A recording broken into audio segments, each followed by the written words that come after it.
भारत आणि अमेरिकेत ऐतिहासिक असा व्यापारी कराराची घोषणा आज झाली आहे। व्यापारी करारासोबतच भारतावर लादलेला टॅरिफसुद्धा कमी करण्यात आला आहे आणि याचाच परिणाम म्हणून भारतीय बाजारपेठेत अक्षरशः भूकंप आला आहे। आज सकाळी बाजार उघडतात सोने आणि चांदीच्या किमतींनी चांगलीच उसळी घेतली आहे। एकीकडे सोने चांदीचे दर कमी होत असतानाच अचानक हा दर का वाढला आणि शेअर बाजारातही ऐतिहासिक उसळी पाहायला मिळत असून गुंतवणूकदार सध्या मालामाल झाले आहेत। पण या सगळ्यात भारत आणि अमेरिका यांच्यातील या मोठ्या डीलमध्ये नेमकं काय दडलंय आणि त्याचे तुमच्या खिशावर काय परिणाम होणार आहेत हे सविस्तर जाणून घेऊया। अमेरिकेकडून काल रात्री एक मोठी बातमी समोर आली आणि आज त्याचे पडसाद थेट तुमच्या आमच्या आर्थिक गणितांवर उमटले आहेत। अमेरिकेचे राष्ट्राध्यक्ष डोनाल्ड ट्रम्प यांनी सोमवारी रात्री एक मोठी घोषणा केली आणि भारतावर लादण्यात आलेला आयात कर म्हणजेच टॅरिफ रेट 18% खाली आणला आहे। आधी हा कर 25% होता, जो आता कमी झाल्यामुळे भारतीय निर्यातदारांना मोठा दिलासा मिळाला आहे। पण या बातमीचा सर्वात मोठा परिणाम झाला आहे तो म्हणजे मौल्यवान धातूंच्या किमतींवर। आज सकाळी कमोडिटी मार्केट उघडताच चांदीच्या दरात एकाच दिवसात तब्बल 20,000 रुपयांची वाढ झाली आहे।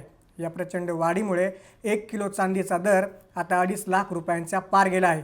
केवळ चांदीच नाही तर सोन्यानेही आज मोठी झेप घेतली आहे। सोन्याच्या भावात प्रति तोळा 4,500 रुपयांची वाढ झाली असून 10 ग्रॅम सोन्याचा भाव आता 1,48,000च्या भावात गेला आहे। लग्न सराईच्या काळात सोन्या चांदीचे हे वाढलेले भाव सर्वसामान्यांचे बजेट कोलमडणारे ठरवत आहे। एकीकडे सोन्या चांदीचे दर वाढत असताना शेअर बाजारात आज दिवाळी साजरी होत असल्याचं चित्र आहे।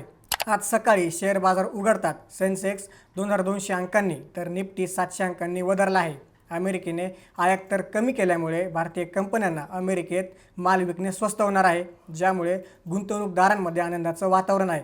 तर पंतप्रधान नरेंद्र मोदी यांनी ट्रम्प यांच्या या निर्णयाला दुजोरा दिला आहे। त्यांनी आपल्या प्रतिक्रियेत म्हटलं की आज माझे प्रिय मित्र राष्ट्राध्यक्ष ट्रम्प यांच्याशी बोलणे खूप छान वाटले। मेड इन इंडिया उत्पादनांवर आता 18% शुल्क आकारले जाईल याचा आनंद आहे। या अद्भुत घोषणेबद्दल भारताच्या 140 कोटी जनतेच्या वतीने राष्ट्राध्यक्ष ट्रम्प यांचे खूप आभार मानतो, असे मोदी म्हणाले। मात्र या संपूर्ण व्यापारी करारात काही मोठे पेच आणि विरोधाभाससुद्धा पाहायला मिळत आहेत। डोनाल्ड ट्रम्प यांनी आपल्या दाव्यांमध्ये अनेक मोठ्या गोष्टी सांगितल्या आहेत, ज्यावर भारताकडून अजून अधिकृत दुजोरा मिळालेला नाही। ट्रम्प यांच्या मते भारत आता रशियाकडून कच्चे तेल खरेदी करणे थांबवेल आणि त्याऐवजी अमेरिकेकडून किंवा व्हेनेझुएलाकडून तेल खरेदी करेल। मात्र पंतप्रधान मोदींच्या ट्विटमध्ये रशियाबद्दल किंवा तेल खरेदीबद्दल कोणताही उल्लेख करण्यात आलेला नाही। ट्रम्प यांनी असंही म्हटले की भारत अमेरिकन मालावर असलेला आयात कर 0% खाली नेईल, परंतु भारतीय बाजूने यावर अद्याप शांतता पाळण्यात आली आहे। याशिवाय ऊर्जा, तंत्रज्ञान आणि कृषी क्षेत्रातील खरेदीबाबतही ट्रम्प यांनी मोठे दावे केले आहेत। या व्यापारी करारामुळे भविष्यात भारताच्या परराष्ट्र धोरणावर काय परिणाम होईल आणि रशियासोबतचे आपले संबंध कसे राहतील हे पाहणे महत्त्वाचे ठरेल।